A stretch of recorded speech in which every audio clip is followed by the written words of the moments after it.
దేవుని నామమునకు మహిమ కలుగునుగాక. ఈ పునరుత్థాన దినాన ప్రశస్తమైన సమయంలో దేవుని సన్నిధిలో కనబడడానికి, మీతో కలిసి సహవాసం చేయడానికి ప్రభు నాకు ఇచ్చినటువంటి అవకాశాన్ని గొప్ప భాగ్యంగా నేను ఇస్తున్నాను.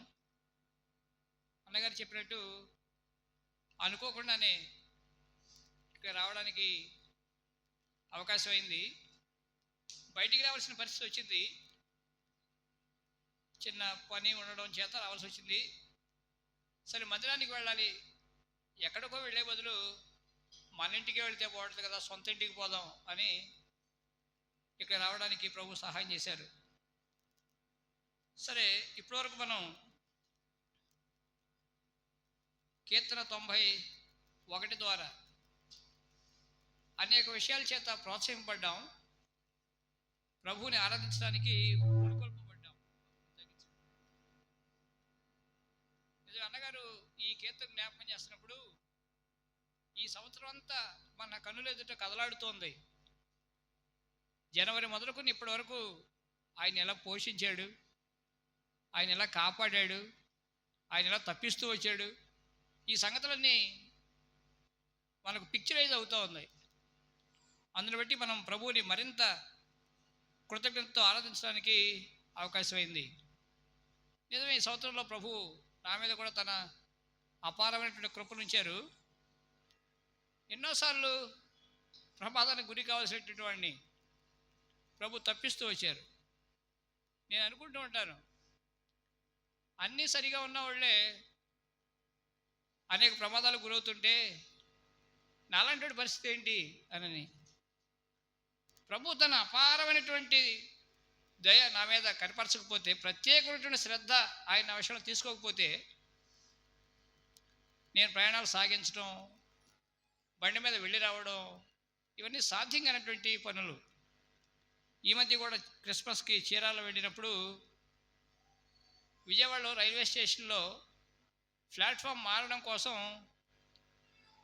స్టెప్స్ వాడుకోవచ్చుగా కనపడి సాగునప్పుడు ఎస్కలేటర్ ఎక్కుదాం అని అనిపించింది. అంటే గతంలో ఎక్కాను, ప్రాక్టీస్ ఉంది, పక్కనే ఉన్న భార్య ఉంది. సరే, నేను ఎక్కలేను అని అంటే సరే నేనన్నా వెళ్తానని నా చేతిలో లగేజ్ ఉంది. అది ఎస్కలేటర్ మీద కాలు పెట్టాను. అది కాలు పెట్టాను కానీ నేను కింద మూమెంట్ చూసుకోలేదు. అదేమవుతుందంటే స్టెప్కి మధ్యలో ఉన్నట్టుంది. అలా వెళ్ళేటప్పటికి కొంత నాకు బ్యాలెన్స్ తప్పింది. బ్యాలెన్స్ తప్పేటప్పటికి ఒక 2-3 స్టెప్స్ అటు ఇటు అలా అయింది. కానీ ఆయన మహాదయ ఏంటంటే ఎస్కలేటర్ మీద బ్యాలెన్స్ తప్పిన తర్వాత మళ్ళీ బ్యాలెన్స్ దొరకడం, ప్రమాదానికి గురి కాకుండా ఉండడం నాకు ఇప్పటికీ ఆశ్చర్యమే. నేను ఎలా నిలబడ్డాను అని అనుకుంటున్నాను ఇప్పటికీ. కానీ ప్రభు తన కృపను నా మీద ఉంచి ఆ రోజున సురక్షితంగా ఉంచబట్టి ఈ రోజున మిమ్మల్ని చూడగలిగేటువంటి అవకాశం ప్రభు నాకు అనుగ్రహించారు. ఈ విధంగా మనం చెప్పుకుంటూ పోతే మనందరి వ్యక్తిగత జీవితాల్లో ఇలాంటి ఘనకార్యాలు, గొప్ప కార్యాలు, ఇందాక మన పాస్టర్ గారు సహోదరి ప్రార్థన చేస్తున్నారు, నేను నిన్ను ఎలా స్తుతించాలో నాకు అర్థం కావట్లేదు ప్రభువా అని అన్నారు. నిజమే, ఆ మాట భలే సబబుగా అనిపించింది. ఈ సంవత్సరం అంతా కూడా ఆయన ఉన్నతమైనటువంటి స్వభావాన్ని, ఆయన చాలిన దేవుడిగా ఉన్న విధానాన్ని మనం జ్ఞాపకం చేసుకుంటున్నప్పుడు ఆయన ఎలా స్తుతించాలో మాటలు దొరకనటువంటి వారం. ఈ మాటలు మన హృదయంలో ఉంచుకుంటూ ఇదే కృతజ్ఞతా భావంతో మనం ప్రభు సన్నిధిలో మరిన్ని విషయాలు కలిసి ధ్యానం చేయడానికి మనం ప్రయత్నం చేద్దాం. మనం చివరి దినాల్లోకి వచ్చేసాం. ఇది చివరి ఆదివారం. ఈ 52 ఆదివారాలు కూడా ప్రభు తన నమ్మకత్వాన్ని మన పట్ల కనపరుస్తూ వచ్చారు. అయితే ఈ చివరి గడియల్లో మనం కూడా ఆలోచించవలసినటువంటి వారు.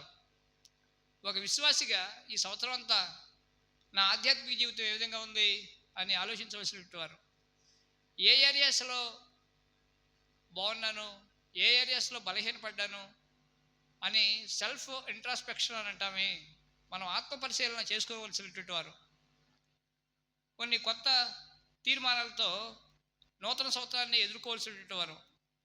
కాబట్టి ఈ విధంగా కొంతమంది వ్యక్తిగతంగా ఉపవాస ప్రార్థన చేస్తారు, సంఘంగా ఉపవాస ప్రార్థన చేసి ఈ సంవత్సరం అంతటిలో ఆయన ఘనకార్యాలను కొనియాడుతూ వారి జీవితంలో ఉన్నటువంటి అవకతవకలను కూడా ప్రభు పాదాల దగ్గర ఒప్పుకుని విడిచిపెట్టడానికి ప్రభు సహాయాన్ని కూడా కోరుకునేటువంటి రోజుల్లో ఉన్నాం. కాబట్టి ఇంకెంతో ఒక 48 గంటలు గడిస్తే మనం నూతన సంవత్సరాన్ని ఎదుర్కోబోతూ ఉన్నాం. కాబట్టి ఎప్పటి సంవత్సరం వల్లే ఈ సంవత్సరం కూడా గడిచిపోయింది అని కాకుండా కొంతైనా ప్రయోజనాత్మకంగా మన జీవితాల్లో ఈ దినాలు గడవాలి, దానికి ప్రభు సహాయం చేయాలి అని కోరుకుంటూ మనం నూతన సంవత్సరాన్ని ఎదుర్కోవడానికి సిద్ధపడదాం. మనం వినేటువంటి మాటల నుంచే ఈ ఉదయకాల సమయంలో కొన్ని విషయాలు మీకు జ్ఞాపకం చేయాలని ఇష్టపడుతున్నాను. ఎందుకంటే మీరు చదివిన సంగతులు, అనేకసార్లు విన్న సంగతులు అయినప్పటికీ కూడా మీకు జ్ఞాపకం చేయాలని ఇష్టపడుతున్నాను. రండి, లూకా సువార్త 2వ అధ్యాయం. లూకా సువార్త 2వ అధ్యాయం 13, 14 వచనాలు మనం చదువుదాం. లూకా సువార్త 2వ అధ్యాయం 13, 14 వచనాలు.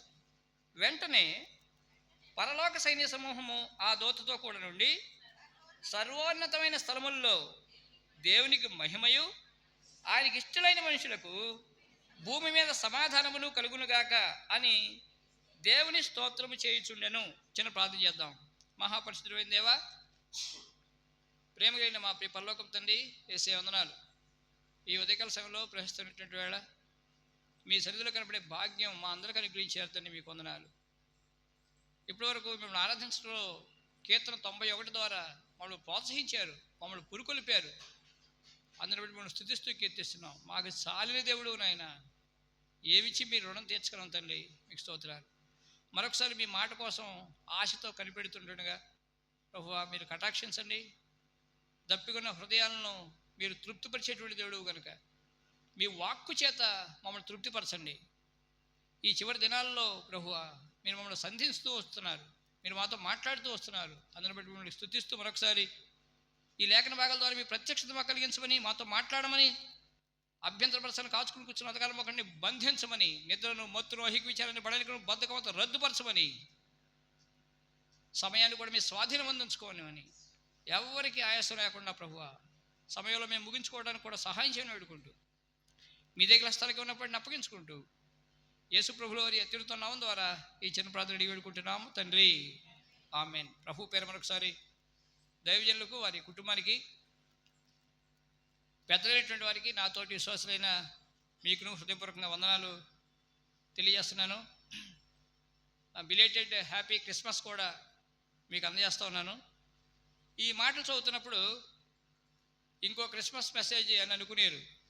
నిజమే, సందర్భం అలాంటిదే, కాదనడం లేదు. కానీ ఈ మధ్య చీరాలు వెళ్ళాను అని చెప్పాను కదా, ఈ ప్రయాణంలో ప్రభు ట్రైన్లో ఈ విషయాన్ని నాకు జ్ఞాపకం చేస్తూ ఉన్నారు. ఈ వచనాలు నా మనసులో ఉంచుతూ ఉన్నారు. కాబట్టి ఆ విషయాల గురించి నేను ఆలోచన చేస్తూ ఉన్నాను. కాబట్టి ఈ 2 వచనాలు మనం చదివినప్పుడు ఒక 5 సంగతులు మీ ముందు ఉంచాలని నేను ఇష్టపడుతున్నాను. 5 సంగతులు అంటే ఎటుపోతామో అని అనుకోవద్దు. నేను పాస్టర్ గారికి కూడా హంబుల్ రిక్వెస్ట్ ఏంటంటే, వారు చెప్పినట్టు నాకు సమయపాలన ఉండదు అంటే, అలా చెప్పలేదు ఆయన, నేనున్న విషయం చెప్తున్నాను, నాకు సమయపాలన ఉండదు. కాబట్టి 10 నిమిషాల ముందు నేనేమనుకోను, అన్నగారిని కొంచెం హింట్ ఇవ్వాలని, నన్ను అలర్ట్ చేయాలని కూడా సభాముఖంగా నేను రిక్వెస్ట్ చేస్తున్నాను. ఎందుకంటే మరి మీ దురదృష్టమో నా అదృష్టమో ఫోన్ కూడా తీసుకురాలేదు నేను, నా చేతిలో టైం చూసుకోవడానికి కూడా ఏం అవకాశం లేదు. కాబట్టి అన్నగారు ఒక 10 నిమిషాల ముందు నన్ను అలర్ట్ చేస్తే నేను ఈలోపు కంక్లూడ్ చేయడానికి ప్రయత్నం చేస్తాను. సరే, ఈ విషయాలు చాలా సుపరిచితమైనటువంటి సంగతులు, ఎన్నోసార్లు విన్నాం, ఎన్నోసార్లు చదివాం. అయినప్పటికీ కూడా ఈ 2 వచనాలు నేను చదివినప్పుడు దేవుడించినటువంటి ఒక 5 తలంపులు మీతో పంచుకోవాలని నేను ఇష్టపడుతున్నాను. నెంబర్ 1, ఫస్ట్ ఏం చూస్తామంటే పెర్సానిఫికేషన్ చూస్తాం. దాని బ్యాక్గ్రౌండ్ అది అంటే శరీర ధారణ చూస్తాం, పెర్సానిఫికేషన్. తర్వాత రెండోది ఏం చూస్తాం అంటే ప్రైజ్ అండ్ వర్షిప్ అనండి, ప్రైజ్ చూస్తాం అంటే ఆరాధన, స్తుతి చూస్తాం, స్తుతి. మూడోది ఏం చూస్తాం అని అంటే ప్రామిస్ చూస్తాం, ప్రామిస్ అంటే వాగ్దానం చూస్తాం, వాగ్దానం. నాలుగోది ఏం చూస్తాం అంటే పీస్ చూస్తాం, పీస్ సమాధానం. ఐదవది ఏం చూస్తామంటే ప్లీజింగ్ పీపుల్, ప్లీజింగ్ పీపుల్ అంటే ఇష్టలైనటువంటి ప్రజలు అన్నారే దేవుడు, వాళ్ళ గురించి కూడా ఆలోచన చేస్తాం.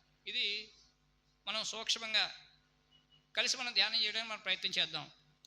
మొట్టమొదటి ఏమనుకున్నాం అంటే పర్సానిఫికేషన్ అనుకున్నాం, శరీర ధారణ. ఇప్పటికే దీని బ్యాక్గ్రౌండ్లో మనం చూస్తే దేవదూత రావడం, ఇదిగో ప్రజలందరికీ కలగబో మహాసంతోషకరమైన సువర్తమానం అని చెప్పడం, ఆ శుభవర్తమానాన్ని పురస్కరించుకుని గొర్రెల కాపులు వెళ్ళడం, ఇవన్నీ కూడా మనం చూస్తాం. దేవుడు మానవుడిగా ఎందుకు రావాల్సి వచ్చింది అనేటువంటి విషయాన్ని మనం రకరకాలుగా క్రిస్మస్ సందేశాల ద్వారా వింటూ వచ్చాం. సంఘంగా మనం కూడా ఒకసారి మీకు జ్ఞాపకం చేయాలని నేను ఇష్టపడుతున్నాను. దేవుడు మానవుడు ఎందుకు కావాల్సి వచ్చింది అని అంటే, భగవంతుడు ఎలా ఉంటాడో మనకు తెలియదు. మనం ఆయన చేరుకోలేం, మనం ఆయన అర్థం చేసుకోలేం, మనం ఆయన కలుసుకోలేం, మనం ఆయన చూడలేం. కాబట్టి యోహాను సువార్త 1వ అధ్యాయం 18వ వచనం ప్రకారం దేవుడిని మనం చూడలేం, సాధ్యం కాదు. కాబట్టి తండ్రి రొమ్మున ఉన్నటువంటి ఆ అద్వితీయ కుమారుడే అంటే యేసు ప్రభువే భగవంతుడిని చూపించడం కోసం, దైవ ప్రత్యక్షత అనుగ్రహించడం కోసం ఆయన శరీరాన్ని దాల్చవలసి వచ్చింది అనేటువంటి విషయాన్ని మీకు జ్ఞాపకం చేయని ఇష్టపడుతున్నాను. కానీ శరీర ధారణలో మొట్టమొదటి ఏం ప్రయోజనం కలిగింది అని అంటే, దైవ సాక్షాత్కారం కలిగింది, దైవ ప్రత్యక్షత కలిగింది అనే సంగతి కూడా మీకు జ్ఞాపకం చేస్తున్నాను. కానీ ఏ దేవుడు ఈ లోకంలోకి రావాలని మనం ఇష్టపడుతున్నామో, ఏ దేవుని కోసం మనం ఎదురు చూస్తూ ఉన్నామో, ఏ దేవుని కలుసుకోవాలని మనం తాపత్రయపడుతున్నామో, ఏ దేవుని సన్నిధిలో గడపాలని మనం తృష్ణకొని ఉన్నామో, ఆ దేవుడు శరీరాన్ని దాల్చి నరవతారుగా యేసు ప్రభువుగా ఈ లోకంలోకి వచ్చినాడు అని. కాబట్టి యేసు ప్రభు ఈ లోకంలో ఉన్నప్పుడు దేవుడు ఉంటే ఎలా ఉంటుందో యేసు ప్రభు ఉన్నప్పుడు అలా ఉంది. దేవుడు ఉన్నప్పుడు ఎలా చేస్తాడో యేసు ప్రభు ఉన్నప్పుడు అలా చేశాడు అనేటువంటి విషయం కూడా మనం బైబిల్ చదువుతున్నప్పుడు అర్థం చేసుకోగలుగుతాం. ఇంకా మనం ఏం గమనిస్తాం అంటే, శరీర ధారణ ద్వారా ఈ లోకంలో యేసు ప్రభు జీవిస్తున్నటువంటి శరీరధారిగా ఉన్నటువంటి దినాల్లో నేను పరిచయం చేయించుకోవడానికి రాలేదు అని చెప్పాడు. పరిచయం చేయడానికి, అనేకులకు కోసం విమోచనకు ఎదురుగా నా ప్రాణం ఇవ్వడానికి వచ్చాను అని చెప్పాడు. కాబట్టి దేవుడు ఎందుకు శరీరాన్ని దాల్చాల్సి వచ్చింది అని అంటే, మనకు రక్షణ అవసరమైంది, మనకు విమోచన కావాల్సి వచ్చింది. మనకున్నటువంటి సౌకర్యాలు, మనకున్న సదుపాయాలు, మనకున్న అవకాశాలు ఏవి కూడా మనం విమోచింపబడడానికి, రక్షింపబడడానికి సహాయపడలేనటువంటి తరుణంలో దేవుడు శరీరాన్ని దాల్చి నరావతారిగా యేసు ప్రభువుగా ఈ లోకంలోకి వచ్చినాడు. విమోచన కైతనంగా తన ప్రాణం ఇచ్చి మనకి రక్షణ ప్రసాదించినాడు అనే విషయం కూడా మనం ఎరుగుదాం. అందుకే దావీదు పట్టణమందు నేడు రక్షకుడు మీ కొరకు పుట్టి ఉన్నాడు అని చెప్పబడింది ఆ రోజున. ఆ కారణం చేతనే నశించిన దాన్ని వెతకి రక్షించడానికి మనిషి కుమారుడు ఈ లోకానికి వచ్చాడు అని కూడా చెప్పబడింది. ఇంకా ఆయన మాట్లాడుతూ అంటాడు, అపవాది క్రియలను లయపరచడానికి ఈ లోకానికి వచ్చాను అని చెప్పాడు. మన మీద ఇంతవరకు పెత్తనం చేసినటువంటి అపవాదిని లయపరచడానికి, తన క్రియలను నాశనం చేయడానికి, మనకు విడుదల, మనకు స్వాతంత్రం అనుగ్రహించడానికి, మన నూతన జీవితం అనుగ్రహించడానికి, విజయాన్ని అనుగ్రహించడానికి దేవుడు శరీరాన్ని దాల్చినాడు అనేటువంటి విషయం కూడా మనం అర్థం చేసుకోవాలి. పరలోకం గురించినటువంటి సంగతులు తెలియజేయడానికి, సువార్త ప్రకటించడానికి, అనేక మందిని బాగు చేయడానికి, అనేక మందిని మేలుకొల్పడానికి దేవుడు శరీరాన్ని దాల్చి నరావతారికి వచ్చాడు అనేటువంటి సంగతి ఆ బ్యాక్గ్రౌండ్లో మనం చూస్తాం. ఇక రెండవది ఏమనుకున్నాం అని అంటే, ప్రైజ్ అండ్ వర్షిప్ చూస్తాం. ప్రైజ్ అండ్ వర్షిప్ ఈ వచనంలో ఏం జరిగింది అని అంటే, ప్రభువుని ఆరాధించడం జరిగింది. ఇందాక అన్నగారు కూడా మాట్లాడుతూ ఏమన్నారంటే, ఆ దర్శనం ఉన్నటువంటి వాళ్ళు, ఆ భారం ఉన్నటువంటి వాళ్ళు క్రిస్మస్లో ఏం చేశారట, సువార్తను ప్రకటించారు అని చెప్పారు. మరి అది లేని వాళ్ళు వాళ్ళ ఇష్టానుసారంగా వాళ్ళు పండుగ జరుపుకున్నారు. కానీ క్రిస్మస్లో క్రైస్తు మాత్రమే మిస్ అయ్యాడు కొంతమంది కూడికల్లో. కానీ మనం దేవుని కృపను బట్టి దాన్ని ఆధారంగా చేసుకుని చక్కని సువార్త ప్రకటించడానికి కొన్ని ఏరియాస్లో ప్రభు అవకాశం ఇచ్చారు. సరే, వాస్తవం క్రిస్మస్ అంటే ఏమనుకుంటున్నాం మనం? క్రైస్ట్ మాస్ అనుకుంటున్నాం కదా, దేవుణ్ణి ఆరాధించడం అని అనుకుంటున్నాం కదా. సరే, ఆ వచనాల్లోకి వెళితే మరి నేను సమయాన్ని పొదుపు చేయలేనేమో, కానీ మీకు జ్ఞాపకం చేస్తూ ఉన్నాను. వాస్తవంగా యేసు ప్రభువుని ఆరాధించడమే, యేసు ప్రభువుని కీర్తించడమే, యేసు ప్రభువుని స్తోత్రించడమే నిజమైనటువంటి క్రిస్మస్ అనేటువంటి విషయాన్ని మనం అర్థం చేసుకోవాలి. అప్పుడు యేసు ప్రభు శరీరధారిగా ఈ లోకంలోకి రానేలేదు. అప్పుడు మరియమ్మ ఏం చెప్పింది? ఈ మొదటి అధ్యాయం 46వ మాట. అప్పుడు మరియ ఇట్లా, నా ప్రాణము ప్రభువును ఘనపరుచుతున్నది అని చెప్పింది. ఆ విధంగా మరియ యేసు ప్రభువుని ఆరాధించింది అనేటువంటి విషయం కూడా మనం చూస్తాం. ఇప్పుడు ఇక్కడ మనం చదివినటువంటి సందర్భంలో దేవదూతలు ప్రభువుని ఆరాధించారు, ఆయన మహింపరిచారు అనే మాట కూడా మనం చూస్తాం. ఎలాగా? పరలోక దూతతో కూడా సర్వోన్నతమైన స్థలంలో దేవునికి మహిమ అని చెప్పారు. అంతేగాని చివరికి వస్తూ ఏం చెప్పారు? అని దేవుని స్తోత్రము చేయుచుండెను అనే మాట కూడా మనం చదువుతాం. కానీ మరియ ప్రభువుని ఆరాధించింది, దేవదూతలు ప్రభువుని ఆరాధించారు. సాక్షాత్తు సృష్టికర్త ఈ లోకానికి వస్తే ఆయన హక్కును చేసుకున్నటువంటి వారు ఎవరు లేరట. యూదుల సాంప్రదాయం ప్రకారం అబ్బాయి పుడితే ఆ చుట్టుపక్కల వాళ్ళంతా చేరి పాటలు పాడడం, జోల పాటలు పాడడం, సంబరం చేయడం అనేది వాళ్ళ సాంప్రదాయం. కానీ రక్షకుడి లోకంలోనికి వస్తే ఆహ్వానించినటువంటి వాళ్ళు కానీ, చేరి పాటలు పాడినటువంటి వాళ్ళు కానీ, సంతోషాన్ని పంచుకున్నటువంటి వాళ్ళు కానీ ఎవరు లేరు. పరలోకమే, సాక్షాత్తు పరలోకమే దిగివచ్చి ఆయనకు ఆరాధన చెల్లించడం అనేది మనం చూస్తాం. ఇది రెండవదిగా. మూడవదిగా ఇంకెవరు ఆరాధన చేశారు అని అంటే గొర్రెల కాపర్లు. మీరు ముందుకు వెళితే ఈ కింద వచ్చినాల్లో గొర్రెల కాపర్లు అక్కడికి వెళ్ళారు, ప్రభువుని చూశారు, ఆనందించారు. ఆనందించిన తర్వాత చూడండి 20వ మాట, 2వ అధ్యాయం 20వ మాట. అంతటా ఆ గొర్రెల కాపర్లు తమతో చెప్పినట్టుగా తాము విన్నవాటిని కన్నవాటిని అన్నింటిని కూర్చి ఏం చేశారటండి? ఏం చేశారు? మీరు త్వరగా మాట్లాడితే మనం త్వరగా ముగించుకోవచ్చు. ఏం చేశారు? దేవుని మహిమపరచుచు స్తోత్రం చేయొచ్చు తిరిగి వెళ్ళిరి. వీళ్ళకి అర్థమైంది. చాలామంది తెలివైనటువంటి వారికి అర్థం కానటువంటి సంగతి, జ్ఞానులు అనేటువంటి వారికి అర్థం కానటువంటి సంగతి గొర్రెల కాపర్లకు అర్థమైంది. ఆయన చూడడం, ఆయన ఎందుకు ఆనందించడం, ఆయన చేర్చుకోవడం, ఆయన స్తుతించడమే క్రిస్మస్ అనేటువంటి విషయం వాళ్ళకి అర్థమైంది. కాబట్టి గొర్రెల కాపర్లు ప్రభువుని స్తుతించినటువంటి వారిగా ఉంట మనం చూస్తాం. ఇంకా తదుపరి అలా కొన్ని రోజులు గడిచింది. కొన్ని రోజులు గడిచిన తర్వాత ధర్మశాస్త్ర పద్ధతి ప్రకారం ఆ శుద్ధి ఆచారం చేయడం కోసం యేసు ప్రభువుని మందిరం తీసుకుని వచ్చారు. ఇక్కడ ఎవరున్నారు? పాస్టర్ గారు సుమియోను అనేటువంటి ఆయన ఉన్నాడు. ఈ సుమియోను అనేటువంటి ఆయన చూడండి, మీరు 28వ వచనంలో మీరు చూస్తే చివరకు వచ్చేస్తున్నాను నేను. అతడు తన చేతులతో ఆయనను ఎత్తుకొని దేవుని స్తుతించుచు ఇట్లా నేను అని చెప్పాడు. దేవుని స్తుతించు ఇట్లా నేను. ఆ చిన్నబిడ్డను తీసుకుని అంటాడు ఈయన వెలుగు అంటాడు, ఆ చిన్నబిడ్డను తీసుకుని అంటాడు ఈయన సమాధానం అని అంటాడు, ఆ చిన్నబిడ్డను తీసుకుని అంటాడు ఇశ్రాయేలుకు మహిమ అని అంటాడు, ఆ చిన్నబిడ్డను పట్టుకుని అంటాడు ఈయన ప్రజలందరికీ రక్షణ అని చెబుతాడు. అలా చెబుతూ దేవుని స్తుతించుచు అనేటువంటి మాట రాయబడి ఉంది. ఇక తదుపరి మనం ఇంకొంచెం కిందకి వస్తే ఇదే 2వ అధ్యాయంలోనే ఇంకొక సహోదరి తల్లిగారు ఉన్నారు. ఆవిడ ఎంతో కాలంగా మందిరాన్ని విడిచిపెట్టకుండా ఉండి పరిచర్యలో ఉన్నటువంటి సహోదరి. ఆవిడ పేరు అన్న కదండి. 38వ మాట. ఆమె కూడా ఆ గడిలోనే లోపలికి వచ్చి దేవుని కొనియాడి చాలు. ఆ సమయంలో లోపలికి వచ్చి అన్న కూడా ఏం చేసింది? దేవుని కొనియాడి అనేటువంటి మాట మనం చూస్తాం. ఇంకా తర్వాత 1 సంవత్సరం గడిచిపోయింది సుమారుగా. తూర్పు దేశం నుంచి జ్ఞానులు వచ్చారు. వారు కూడా ఏం చేశారు? మత్తయి సువార్త 2వ అధ్యాయంలో మీ జ్ఞాపకమే కదా ఈ సంగతులు, నేనే కొత్తగా జ్ఞాపకం చేయటం లేదు, జస్ట్ సందర్భాన్ని బట్టి మీ ముందు ఇష్టపడుతున్నాను. 2వ అధ్యాయం 10వ వచనం. వారు ఆ నక్షత్రము చూచి అత్యానంద భరితులై ఇంట్లోనికి వచ్చి తల్లి అయిన మరియను ఆ శిశువును చూచి, మీరు చూడండి, సాగిలపడి ఆయనను పూజించి, సాగిలపడి ఆయనను పూజించి కానుకలు అర్పించినటువంటి వారుగా ఉండడం మనం చూస్తున్నాం. ఇప్పుడు ఇంతమంది జీవితాల్లో కూడా కామన్గా మనం ఒకటి చూడగలుగుతున్నాం. ఏంటది? ఇదేంటండి, మా పిల్లలే మీరు కనిపించారు. ఇంతమందిని చూసినప్పుడు మనకు ఒక సంగతి కామన్గా అర్థమవుతుంది. ఏంటి? ప్రైజ్ అండ్ వర్షిప్ అర్థమవుతుంది. ప్రభుని ఆరాధించారు, ఆయన స్తోత్రించారు.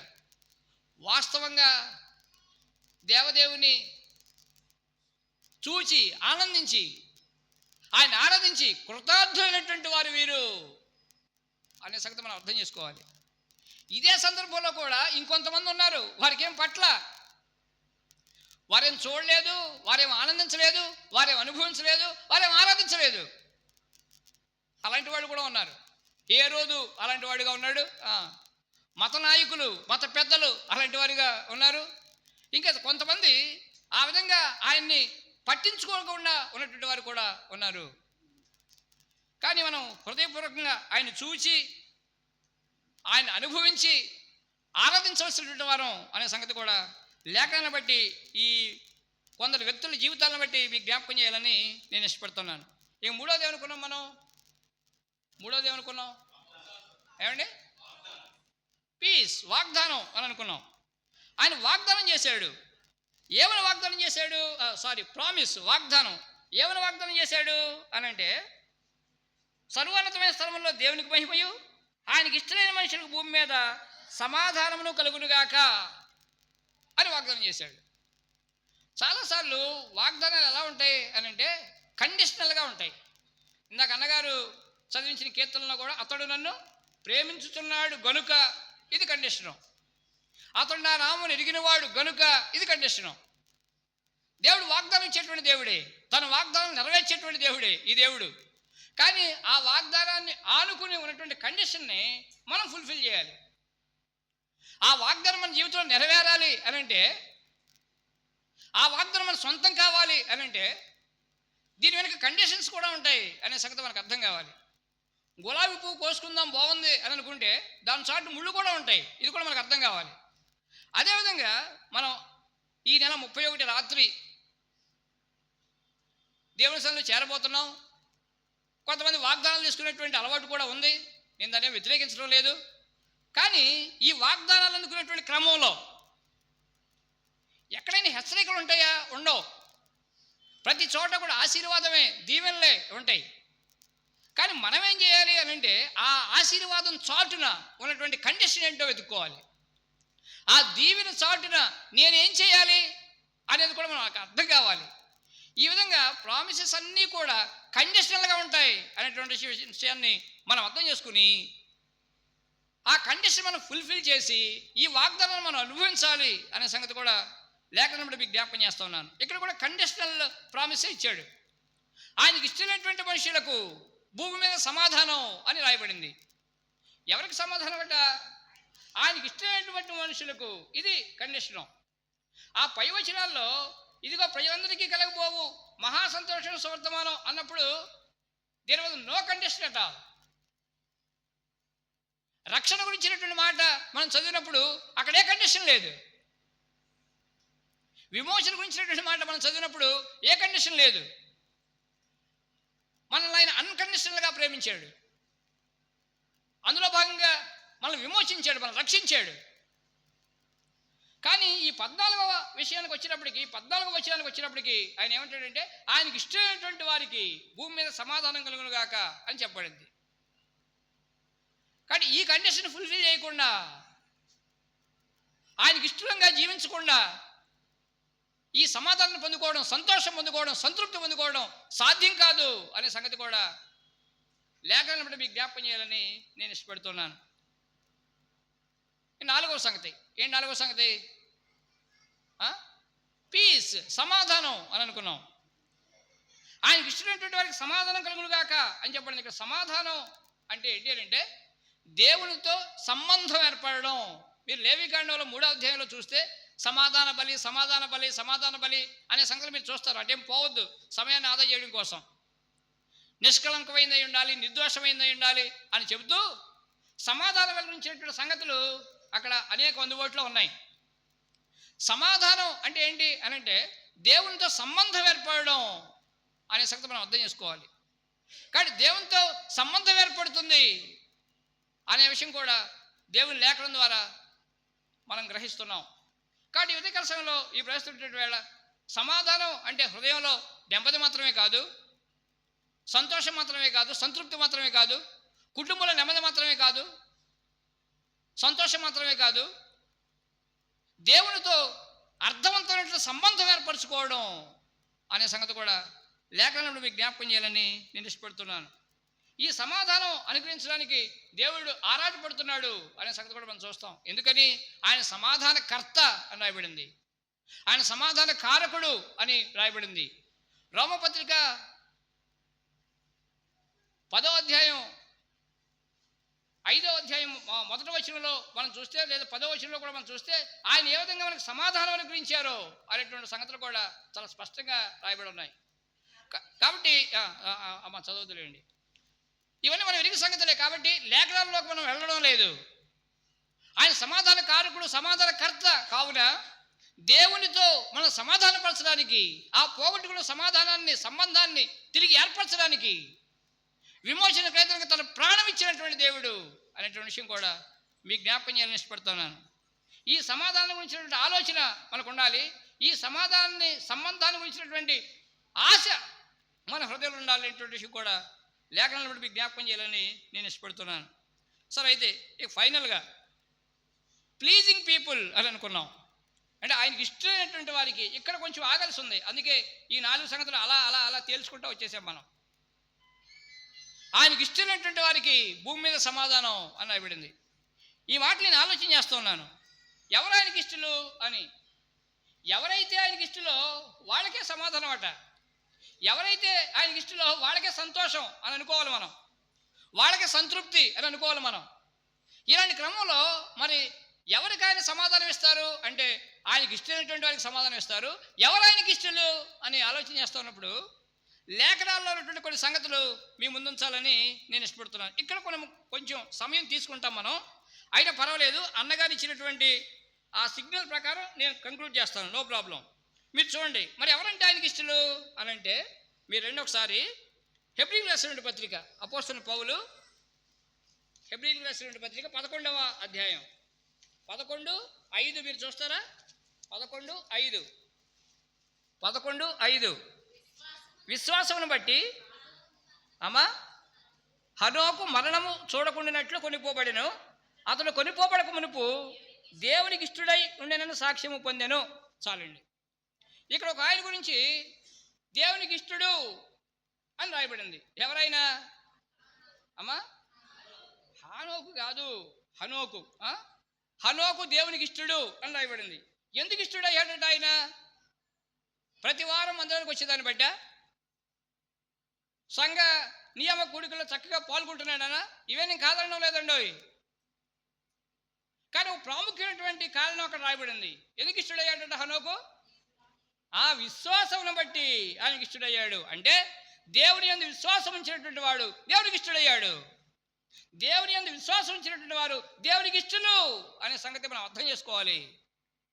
మీరు 6వ వచనం చూస్తే అక్కడే హెబ్రీయులకు రాసిన పత్రిక 11వ అధ్యాయంలోనే 6వ వచనం మీరు చూస్తే విశ్వాసం లేకుండా దేవుడికి ఇష్టడై ఉండట అసాధ్యము అని రాయబడింది. కానీ మనం ఆయనకి ఇష్టలం కావాలి అంటే మొట్టమొదట ఆయన యందు విశ్వాసం ఉంచినటువంటి కావాలి అనే సంగతి లేఖనం చెప్పింది. ఎవరైతే ఆయన నమ్ముకుంటారో, ఎవరైతే ఆయన యందు విశ్వాసం ఉంచుతారో అలాంటి వారు ఆయనకి ఇష్టలట. అలాంటి వారికి దేవుడు సమాధానాన్ని వాగ్దానం చేశాడు, సంతోషాన్ని వాగ్దానం చేశాడు, సంతృప్తిని వాగ్దానం చేశాడు అనే విషయాన్ని లేఖనంలో మీకు జ్ఞాపకం చేస్తూ ఉన్నాను. ఏంటి ఈయన ఎందుకు విశ్వాసం ఉంచడం అంటే, ఏంటి ఈయన ఎందుకు నమ్మకం ఉంచడం అని అంటే లేఖనం ఏం చెప్పింది? ఆయన ఎందుకు విశ్వాసం ఉంచడం, ఆయన నమ్ముకోవడం అని అంటే మనకి ఏమర్థం అవుతుంది? ఆయన ఎందుకు విశ్వాసం ఉంచడం అని అంటే ఆయన దేవుడిగా అంగీకరించడం, నా రక్షణార్థమై నా విమోచన కోసం యేసయ్య ప్రాణం పెట్టాడు అని గ్రహించడం, మన విమోచన కోసం మన రక్షణ కోసం యేసయ్య మీద ఆయన కృప మీద ఆధారపడడం. అందుకే అపోస్తల కార్యాలు 10వ అధ్యాయం ప్రకారం విశ్వాసం ఉంచడం ద్వారా పాప క్షమాపణ అని రాయబడింది. అపోస్తల కార్యాలు 16వ అధ్యాయంలో జైలర్తో ఏం చెప్పాడు పాస్టర్ గారు? యేసు ప్రభువునందు విశ్వాసం ఉంచు, నీవు నీ ఇంటి వారు రక్షణ పొందుతారు అని చెప్పాడు. కాబట్టి విశ్వాసం ఉంచడం ద్వారా ఏం కలుగుతుంది అని అంటే పాప క్షమాపణ కలుగుతుంది, విశ్వాసం ఉంచడం ద్వారా రక్షణ కలుగుతుంది, విశ్వాసం ఉంచడం ద్వారా దేవునితో సంబంధం ఏర్పడుతుంది. యోహాను సువార్త 1వ అధ్యాయం 12వ వచనం ప్రకారం తను ఎందరూ అంగీకరించరు ఆయన నా ముందు విశ్వాసం ఉంచినటువంటి వారికి, ఆ మాట మనం చూడాలి, ఆయన కుమారులు అవ్వడానికి, ఆయన కుమార్తెలు అవ్వడానికి అధికారం అనుగ్రహింపబడింది అనేటువంటి మాట కూడా మనం చూస్తాం. కాబట్టి ఉదయకాల సమయంలో ఈ ప్రస్తుత వేళ మనం దేవునికి ఇష్టం కావాలి అని అంటే మొట్టమొదటి అవకాశం ఏంటి? ఆయన నమ్ముకోవాలి, ఆయన విశ్వాసం ఉంచాలి అని. అంటే పాప క్షమాపణ, మారు మనసు, బాప్తిస్మ సాక్ష్యం, సంఘంలో చేర్చబడడం అనే విషయాన్ని మీకు జ్ఞాపకం చేయాలని నేను ఇష్టపడుతున్నాను.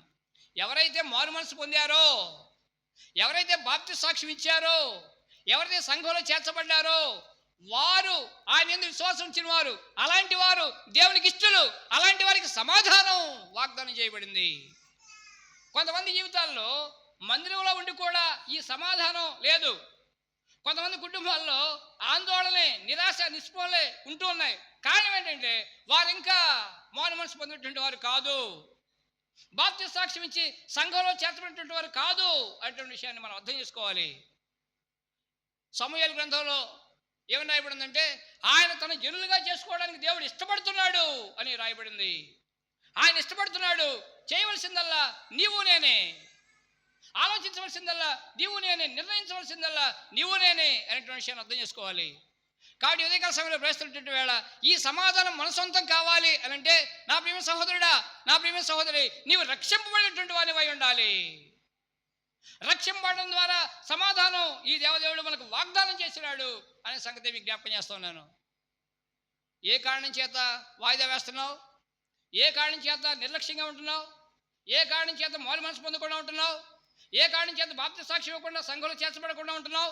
ఇలా ఉన్నంతకాలం ఇది ప్రమాదమే కానీ, సమాధానం లేకపోవడమే కానీ ప్రయోజనం ఉండదు అనేటువంటి విషయం కూడా లేఖనంలో మీకు జ్ఞాపకం చేస్తూ ఉన్నాను. సరే, ఆలోచించాలి. మనమే రోజులు గడిచిపోతూ వచ్చాయి. అప్పుడే 2024 పూర్తి కావడానికి సిద్ధంగా ఉంది. అవకాశాలు దేవుడు ఇస్తూనే ఉంటాడు అనుకుంటారేమో. ఈ ప్రాణం ఎప్పుడు మన దేహాన్ని విడిచిపెడుతుందో మనకు తెలియదు.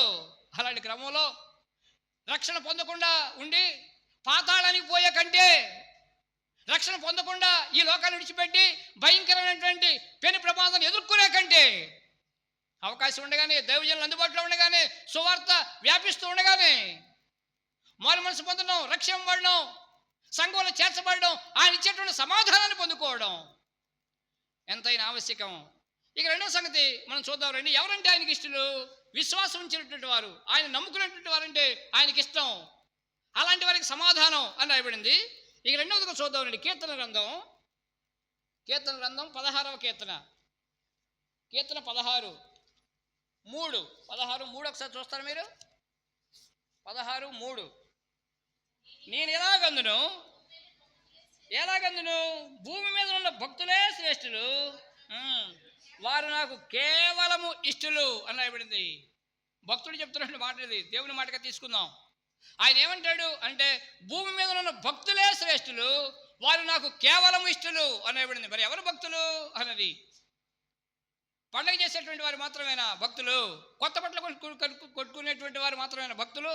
ఇవన్నీ కాదనడం వల్ల. కానీ వాస్తవంగా భక్తులు ఎవరు అని అంటే, దేవుని వాక్యం ప్రకారం ఎవరైతే ప్రార్థన చేస్తూ ఉంటారో, ఎవరైతే అనుదినం వాక్యాన్ని ధ్యానిస్తూ ఉంటారో, ఎవరైతే దేవుని సన్నిధిలో సంఘ నియామక కూడికల్లో పాల్గొంటూ ఉంటారో, సహవాసంలో కొనసాగుతూ ఉంటారో, అలాంటి వారి భక్తులు అని రాయబడింది.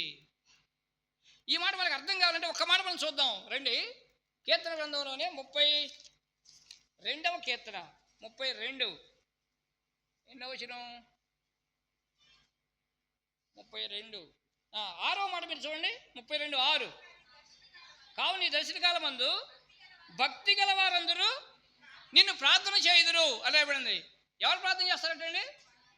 ఎవరు? అమ్మ పాస్టర్ గారు స్వరం ఒకటే పడుతుంది నాకు. ఎవరు ప్రార్థన చేస్తారట? ఆ భక్తి గల వారు ప్రార్థన చేస్తారట. భక్తి గల వారు ఏం చేస్తారు? ప్రార్థన చేస్తారు. ఇది అందుకే భూమి మీద ఉన్న భక్తులే శ్రేష్ఠులు అని ఎందుకు రాయబడిందంటే, ఈ భక్తులు కేవలం పండగలతో సరిపెట్టుకోరు. ఈ భక్తులు కేవలం హడావిడికి మాత్రమే పరిమితం కారు. ఈ భక్తులు ప్రోగ్రామ్ ఓరియంటెడ్గా మాత్రమే ఉండరు. ఈ భక్తులు వ్యక్తిగతంగా ప్రార్థనా జీవితాన్ని కలిగి ఉంటారు, వ్యక్తిగతంగా వాక్య ధ్యానాన్ని కలిగి ఉంటారు, వ్యక్తిగతంగా సహవాసాన్ని కలిగి ఉంటారు, సంఘ నియామక కూడికల్లో ఆశతో పాల్గొంటూ ఉంటారు. ఇలాంటి వారు భక్తులు అని రాయబడింది. నా ప్రియమైన సహోదరుడా, నా ప్రియమైన సహోదరి, మనం దేవునికి ఇష్టం కావాలి అనంటే మన ప్రార్థనా జీవితాన్ని మెరుగుపరుచుకుంటూ ఉండాలి, మన వాక్య ధ్యానాన్ని క్రమపరుచుకుంటూ ఉండాలి, మన సహవాసాన్ని సరిచేసుకుంటూ ఉండాలి. ఆ విధంగా మనం భక్తులు కాగలుగుతాం, దేవునికి ఇష్టం కాగలుగుతాం, దేవుడిచ్చే సమాధానాన్ని, సంతోషాన్ని, సంతృప్తిని అనుభవించగలుగుతాం. ఒకవేళ మన జీవితాల్లో ఈ సమాధానం లేకపోవడానికి భక్తి కొదువుగా ఉందేమో, అంటే ప్రార్థనా జీవితం కొదువుగా ఉందేమో, వాక్య ధ్యానం కొదువుగా ఉందేమో, సహవాసం కొదువుగా ఉందేమో ఆలోచించవలసినటువంటి వారం.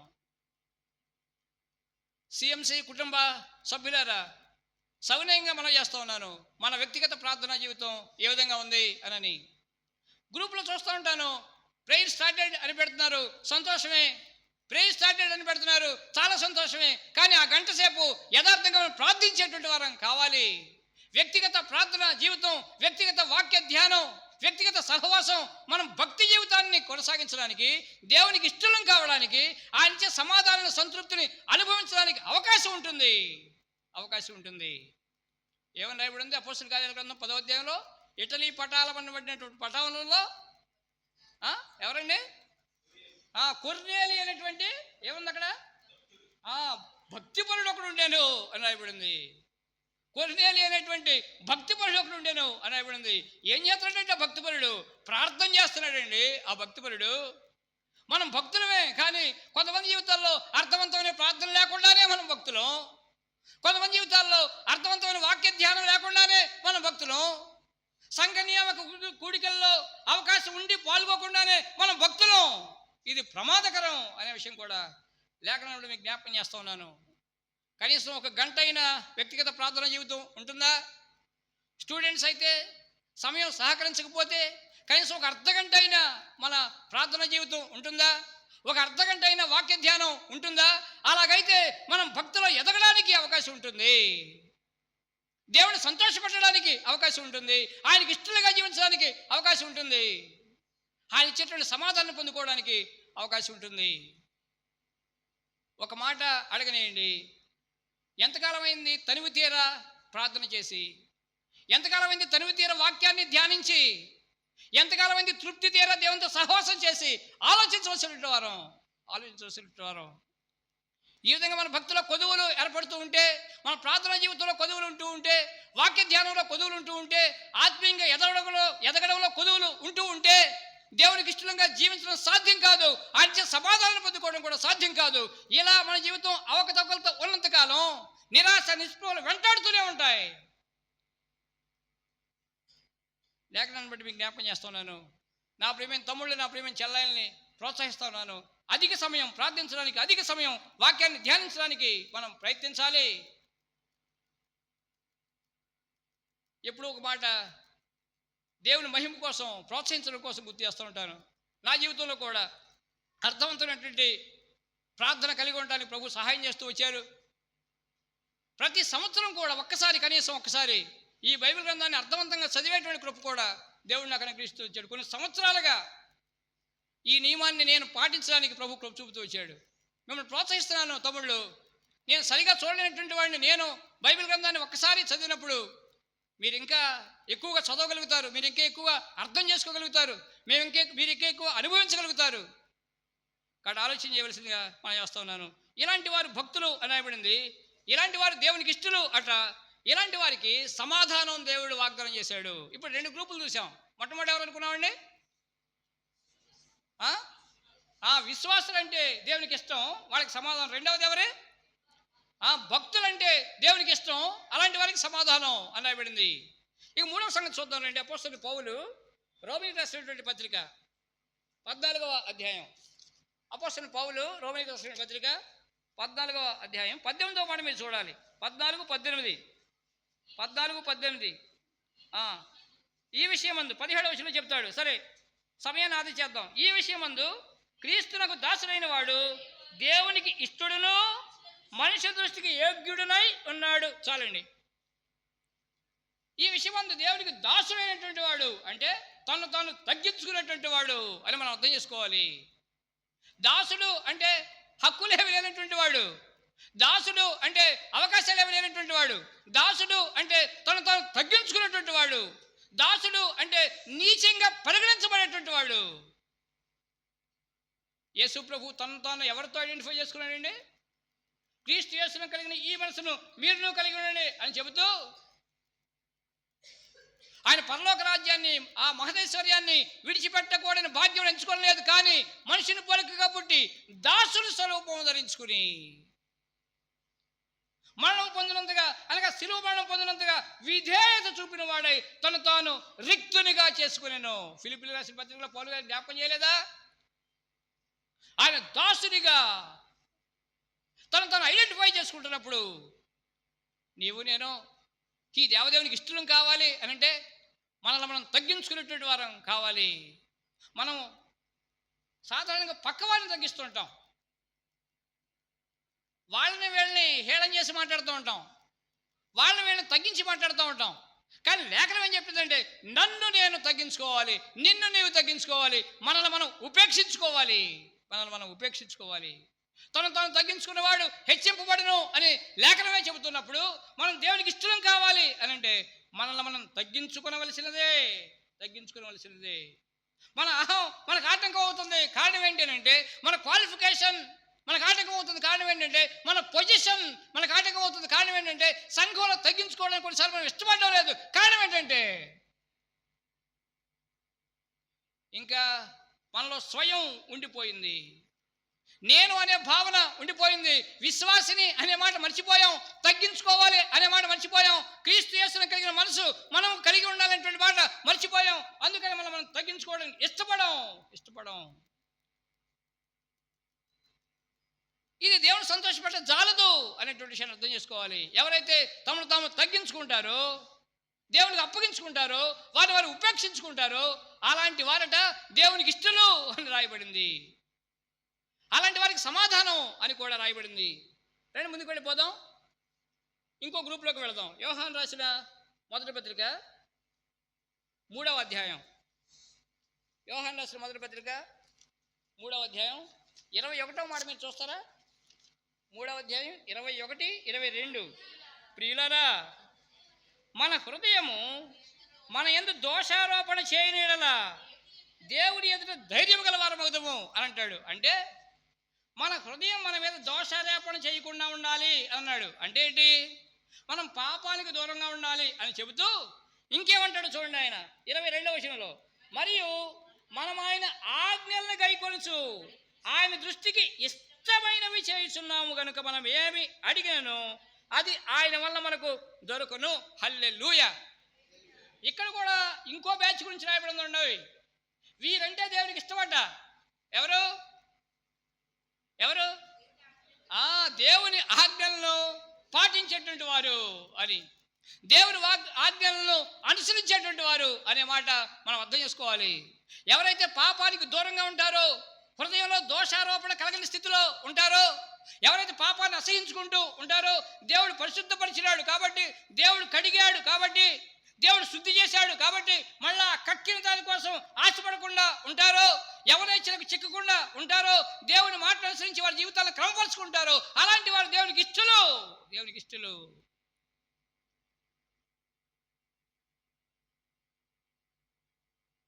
మన దేవుడైన యెహోవా గురించి రాయబడిన సందర్భంలో ఆయన తప్ప మరో దేవుడు ఉండకూడదు. ఆయనకి ఇచ్చేటువంటి స్థానాన్ని మన హృదయంలో మన జీవితంలో మనకి ఎవరికి ఇవ్వకూడదు. మనం ఏ విగ్రహానికి సాగిలపడకూడదు.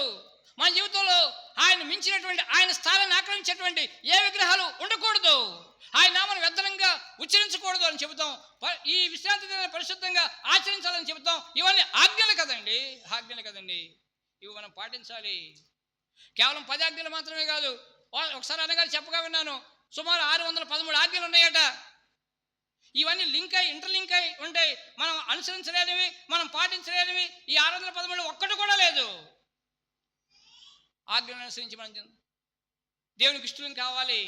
విశ్రాంతి దినాన్ని పరిశుద్ధంగా ఆచరించాలి. ఈ 52 వారాలు నేను దేవుని సన్నిధిలో కనపడ్డాను అనే తృప్తి మనసులో కలుగుతుందా? ఒకవేళ ఉద్యోగ బాధ్యతలు రాలేకపోయావు, అనారోగ్య పరిస్థితులు, తప్పనిసరి పరిస్థితి రాలేకపోయావు, దేవుడు సరిపెట్టుకుంటాడు. ఆయన ప్రేమ కలిగినటువంటి వాడు, నా అంత కఠినంగా ఆయన ఉండడు. కానీ హృదయం దోషారోపణ చేయకుండా ఉంటే సంతోషం. అలా కాకపోతే మనం సరి చేసుకోవాల్సినటువంటి వారం. ఈ సంవత్సరం అంతట్లో ఏ పాపానికి ఒడిగట్టకుండా ఉన్నట్టయితే, పాపాన్ని అసహించుకుంటూ ఉండేటవరంగా ఉన్నట్టయితే, చావులకు లోనటువంటి ఈ దేహం మీద ఈ పాపానికి అధికారం ఇవ్వకుండా ఉన్నట్టయితే, ఆజ్ఞ అనుసరిస్తూ జీవించేటువంటి వారు అయితే అలాంటి వారి దేవునికి ఇష్టలు అని రాయబడింది. అలాంటి వారికి సమాధానం అనే సంగతి కూడా లేఖనంలో జ్ఞాపకం చేయాలని నేను ఇష్టపడుతున్నాను. రండి ఇంకొక మాట చూద్దాం. దినవృత్తాంతాల మొదటి గ్రంథం 29వ అధ్యాయం. దినవృత్తాంతాల మొదటి గ్రంథం 29వ అధ్యాయం 17వ మాట మీరు చూడాలి. 29:17. Okay, thank you. దినవృత్తాంతాల మొదటి గ్రంథం 29:17. అమ్మ చూడండి. ఉమ్, ఉమ్. ఆ యథార్థవంతుల యందు ఇష్టపడుచున్నామని నేను ఎరుగుదును. చాలండి. ఇక్కడ ఎవరంటే ఇష్టపడ్డ? యథార్థవంతులంటే ఆయనకి ఇష్టం. అంటే సాక్ష్య జీవితం కలిగినటువంటి వారు అని. సామెతల గ్రంథంలో 11వ అధ్యాయంలో, సామెతల గ్రంథంలో 12వ అధ్యాయంలో కూడా యథార్థ వర్తనలు అనబడింది, యథార్థంగా మాట్లాడేటువంటి వాళ్ళు అనబడింది, యథార్థంగా జీవించేటువంటి వాళ్ళు అని మనం అర్థం చేసుకోవాలి. అంటే ఎవరైతే మంచి సాక్షి జీవితాన్ని కలిగి ఉంటారో, తమ సాక్షి జీవితాన్ని కాపాడుకుంటూ ఉంటారో, వారి జీవితంలో యథార్థతను కనపరుస్తుంటారో, వారి చదువులో యథార్థతను కనపరుస్తుంటారో, వారి మాటలో యథార్థతను కనపరుస్తుంటారో, వారి ఉద్యోగంలో యథార్థతను కనపరుస్తుంటారో అలాంటి వారు దేవునికి ఇష్టలు అని రాయబడింది. కానీ విచిత్రమైనటువంటి విషయం ఏంటంటే చాలా చిన్న చిన్న విషయాల్లో కూడా అన్ని జనులకు ఉన్నంత యథార్థత మన వాళ్ళలో ఉండలేదు. ఇది ఎక్కడో ఉంటాడు, ఇక్కడో చెప్తాడు, ఏదో చేస్తుంటాడు, మరొకటి చేస్తానని చెప్తుంటాడు, ఏదో చూస్తానని చెప్తుంటాడు. ఇది విచారకరం. కానీ యథార్థంగా ఉండేటువంటి వారంటే దేవునికి ఇష్టం, అలాంటి వారికి సమాధానం అనే సంగతి మనం అర్థం చేసుకోవాలి. సామెతల గ్రంథం 21వ అధ్యాయంలో 3వ వచనం చూద్దాం రండి, ముగించడానికి ముందు. సామెతల గ్రంథం 21:3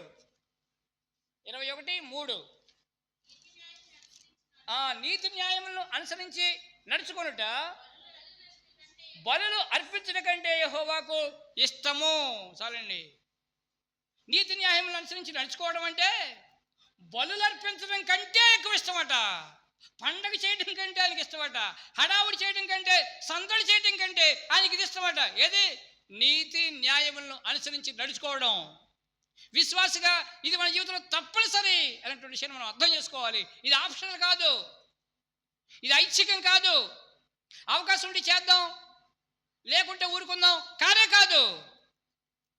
దేవుని ఇంట్లో సభ్యత్వం పొందిన తర్వాత ఇవి మనం ఖచ్చితంగా కలిగి ఉండవలసినదే. నీతి న్యాయములను అనుసరించి జీవించవలసిందే. నష్టపడుతున్నావా? నీతి న్యాయాన్ని విడవకూడదు. కష్టపడుతున్నావా? నీతి న్యాయానికి రాజీ పడకూడదు. శ్రమ పడుతున్నావా? అవమానపడుతున్నావా? అయినప్పటికీ కూడా నీతి న్యాయాన్ని అనుసరించి నడుచుకోవడం. దీని అర్థమయ్యే భాషలో చెప్పాలంటే కాస్ట్ ఆఫ్ డిజైబుల్షిప్ అని అనాలి. అంటే వెల చెల్లించేటువంటి వారు దేవునికి ఇష్టలు. యథార్థవాది లోకానికి విరోధి అని లోకమే చెప్పింది కదా. కానీ నీవు నీతిని అనుసరిస్తూ నడుస్తూ ఉంటే, న్యాయాన్ని అనుసరిస్తూ నడుస్తూ ఉంటే, నిన్ను పిలిచి శాలువా కప్పి దండేసి సన్మానం చేసేవాళ్ళు ఎవరు ఉండరు. కానీ వెల చెల్లించకుండా ఆయనకి ఇష్టంగా ఉండడం సాధ్యం కాదు. ఆయనకి ఇష్టం కాకపోతే సమాధానాన్ని పొందడం కూడా సాధ్యం కాదు. సంతృప్తిని పొందడం మనకు సాధ్యం కాదు. సంతోషాన్ని పెంచడం కూడా సాధ్యం కాదు అనే సంగతి మీకు జ్ఞాపకం చేస్తా ఉన్నాను. ఇక ఆఖరిగా చూడండి, ఫిలిప్పీయులకు రాసిన పత్రిక, అపోస్తలుడైన పౌలు ఫిలిప్పీయులకు రాసిన పత్రిక 4వ అధ్యాయం 18వ మాట. 4:18. ఫిలిప్పీయులు 4:18 అమ్మ చూడండి. కలిగి ఉన్నవి మీరు పంపిన వస్తువులు ఎపఫ్రదీతు వల్ల పుచ్చుకుని ఏమీ తక్కువ లేకున్నాను. అవి మనోహరమైన సువాసనయు దేవునికి ప్రీతికరమును ఇష్టమునై ఉన్న యాగమునై ఉన్నవి. చాలండి. కొన్ని వస్తువులు వీళ్ళు పంపారట. ఆ వస్తువుల గురించి చెబుతూ అని అంటాడు, దేవునికి ఇచ్చినటువంటి వారి గురించి చెబుతూ అంటాడు, ఆ వస్తువుల గురించి మాట్లాడుతూ అంటాడు, ఇవి మనోహరంగా ఉన్నాయి అని అంటాడు. ఇవి మనోహరమైన సువాసన మాత్రమే కాదు, ఇవి దేవునికి ఇష్టమైనవిగా ఉన్నాయి అని చెప్తాడు. ఎవరైతే దేవునికి ఇచ్చేవారిగా ఉంటారో అలాంటి వారు దేవునికి ఇష్టలు అనేటువంటి విషయాన్ని మనం అర్థం చేసుకోవాలి. నా ప్రియమైన సహోదరుడా, నా ప్రియమైన సహోదరి, దేవునికి ఇచ్చి అన్యాయం అయిపోయినటువంటి వారు ఎవరు లేరు. దేవునికి ఇచ్చి వికాలైనటువంటి వారు ఎవరు లేరు. దేవునికి ఇచ్చి బాగుపడినటువంటి వారు ఉన్నారు, ఆశీర్వాదం పడినటువంటి వారు ఉన్నారు, వర్ధిల్లినటువంటి వారు ఉన్నారు. అటువంటి విషయాన్ని మీకు జ్ఞాపకం చేస్తున్నాను. నా తొలి దినాల నుంచి కూడా దేవుడికి ఇవ్వడం ఉన్నాయి. ఆనందంగా ఈ దేవదేవుడు నాకు నేర్పించాడు. ఆనాటి మొదలుకొని 1200 రూపాయలు ఉద్యోగం చేసినప్పుడు ఏ విధంగా ఇవ్వడానికి ప్రభు కృప చూపించాడో, ఈ రోజున 6 అంకెల జీతంలో కూడా అదే విధంగా ఇచ్చేటువంటి కృప ఈ దేవుడు నాకు అనుగ్రహిస్తూ ఉన్నప్పుడు నేను చేసింది చాలా స్వల్పం అనండి. ఆయన నన్ను ఆశీర్వదించినంతగానో, నన్ను దీవించినంతగానో అనేటువంటి విషయం కూడా అనుభవపూర్వకంగా మీకు జ్ఞాపకం చేస్తూ ఉన్నాను. సంఘ అవసరాలకు ఇచ్చేటువంటి వారిగా ఉంటే, సువార్త కూడికలకు ఇచ్చేటువంటి వారిగా ఉంటే, భౌతిక అవసరాలకు ఇచ్చేటువంటి వారంగా ఉన్నట్టే ఈ ఇచ్చేటువంటి వారి సమూహంలో నీవు నేను పాలిభాగస్తున్నాం అయితే ఇది మనోహరం అని చెప్పబడింది, ఇది సువాసన అని చెప్పబడింది, ఇది దేవునికి ఇష్టం అని చెప్పబడింది. సనకుండా ఇచ్చేటువంటి వారిని, గొడవకుండా ఇచ్చేటువంటి వారిని ఆయన ప్రేమించేటువంటి దేవుడు, ఆయన ఆశీర్వదించేటువంటి దేవుడు అనే విషయం జ్ఞాపకం చేస్తా ఉన్నాను. బయట వాళ్ళ గురించి నేను ఆలోచించడం లేదు, బయట వాళ్ళ గురించి నేను మాట్లాడడం లేదు. నీవు నేను సంఘ సభ్యులం, ఈ క్రైస్తవ గృహలో ఉన్నటువంటి సభ్యులం, విశ్వాసులం. కాబట్టి సంఘ నిర్మాణంలో నీవు నేను ఇచ్చేటువంటి వారం కావాలి, సువార్త కూడికల్లో మనం పాలిభాగస్థలం కావాలి అనేటువంటి విషయాన్ని లేఖనం నుండి జ్ఞాపకం చేయాలని ఇష్టపడుతున్నాను. అలాంటి వారిని ఉద్దేశించి ఈ పౌలన్న గారు అంటాడు, ఇవి చాలా దేవునికి ఇష్టమైనవి అని చెబుతాడు, దేవునికి ఇష్టమైనవి అని చెబుతాడు.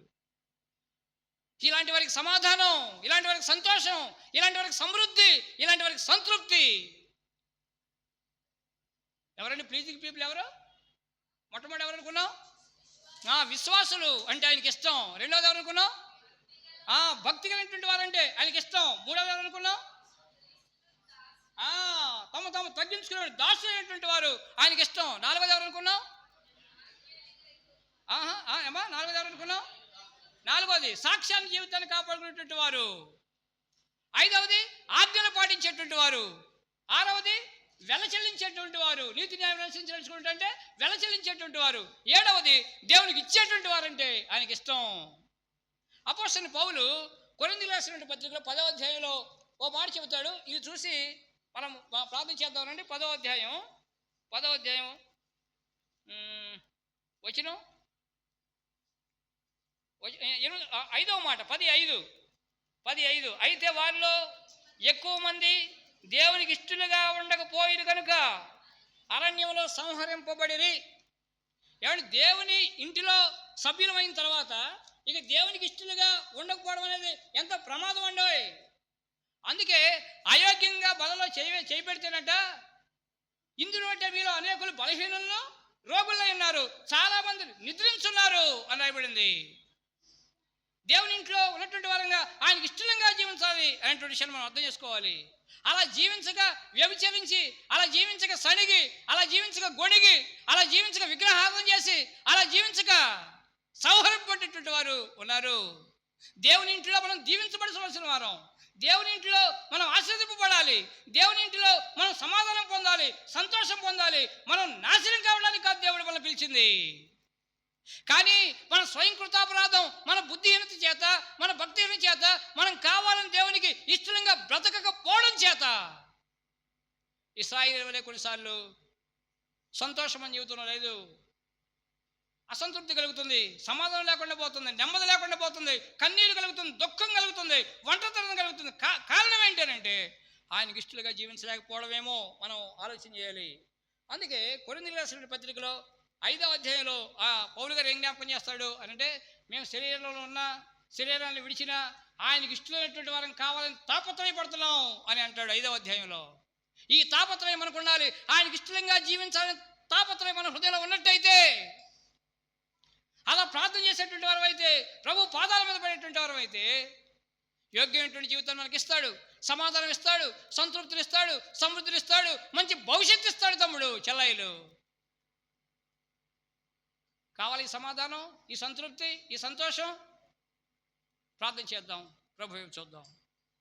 ప్రార్థన చేద్దాం, ప్రభు వైపు చూద్దాం. నా ప్రియమైన సహోదరుడా, నా ప్రియమైన సహోదరి, ఈ మధ్యాహ్న కలసంలో ఉన్నటువంటి విషయాలను బట్టి ఒకవేళ ఏదైనా కొదువ మన జీవితంలో అనిపిస్తూ ఉంటే, కొదువను తీర్చేటువంటి యేసయ్య పాదాల మీద పడి ఆయన సహాయాన్ని కోరదాం. మహాపరిశుద్ధుడైన దేవా, ప్రేమ కలిగిన మా ప్రియ పరలోకపు తండ్రి, యేసయ్య వందనాలు. ఈ మధ్యాహ్న కాల సమయంలో ప్రవేశిస్తున్నటువంటి వేళ మా ముందుంచినటువంటి మీ లేఖల భాగాలను మీకు స్తోత్రాలు ప్రభువా. అయ్యా, మిమ్మల్ని స్తుతించేటువంటి వారంగా, మిమ్మల్ని ఆరాధించేటువంటి వారంగా మేమో కావాలని మీకు మాకు జ్ఞాపకం చేశారు. మీరు మాకు వాగ్దానం ఇచ్చేటువంటి దేవుడు. అయితే మీకు ఇష్టంగా మేము జీవించాలనేటువంటి సంగతి కూడా మీరు మా ముందు ఉంచుతూ వచ్చారు ప్రభువా. ఎవరంటే మీకు ఇష్టమో కూడా లేఖనం చెప్పినటువంటి సంగతులను అనుసరించి వాక్యపు వెలుగులో మా జీవితాన్ని క్రమపరుచుకుని, ఇంకా ఎవరైతే మారు మనసు పొందకుండా, రక్షణ భాగ్యం లేకుండా, సంఘంలో చేర్చబడకుండా ఉన్నారో, మీకు ఇష్టలు కాకుండా ఉన్నారో ప్రభువా, ఇంకెవరైతే ప్రార్థన జీవితంలో, వాక్య ధ్యానంలో, సహవాసంలో కొదువులు కలిగి ఉన్నారో, మీకు ఇష్టలు కాకుండా ఉన్నారో ప్రభువా, ఆయన మా జీవితాలను క్రమపరచమని, గుణపరచమని ప్రాధాన్యపడుతున్నాను. మమ్మల్ని మేము తగ్గించుకోవడం మాకు నేర్పించండి ప్రభువా. సాక్షి జీవితాన్ని కాపాడుకోవడం మాకు నేర్పించండి నాయన. వెల చెల్లించేటువంటి స్థితిని మాకు కలిగించమని ప్రాధాన్యపడుతున్నాను. హృదయపూర్వకంగా మీకు ఇచ్చి ధన్యులం కావడానికి కూడా, అయ్యా మీ కృపకు పాత్రలం కావడానికి కూడా మీరు మాకు సహాయం చేసి పెట్టండి. ఈ శరీరంలో ఉన్న శరీరాన్ని విడిచినా మీకు ఇష్టలం కావాలని అపోస్తలుడైన పౌలు తాపత్రయపడినట్టు ప్రభువా మేము కూడా తాపత్రయపడతా ఉన్నాం. మీకు ఇష్టలుగా లేకపోతే ఎంత ప్రమాదం నాయన. ఆ ప్రమాదం మా జీవితాల్లో, మా కుటుంబాల్లో, మా సంఘంలో పరిణమించకముందే ప్రభువా మీకు అయిష్టమైనటువంటి వాటిని, మీరు అసహించుకున్నటువంటి వాటిని మేము కూడా అసహించుకోవడానికి, మీకు ఇష్టంగా జీవించడానికి సహాయం చేయని వేడుకుంటూ, సమస్త మహిమ ఘనత ప్రభావాలు మేము ఆరోపిస్తూ యేసు ప్రభువు వారి ఎత్తులతో నామం ద్వారా ఈ చిన్న ప్రార్థన అడిగి వేడుకుంటున్నాము తండ్రి. ఆమేన్.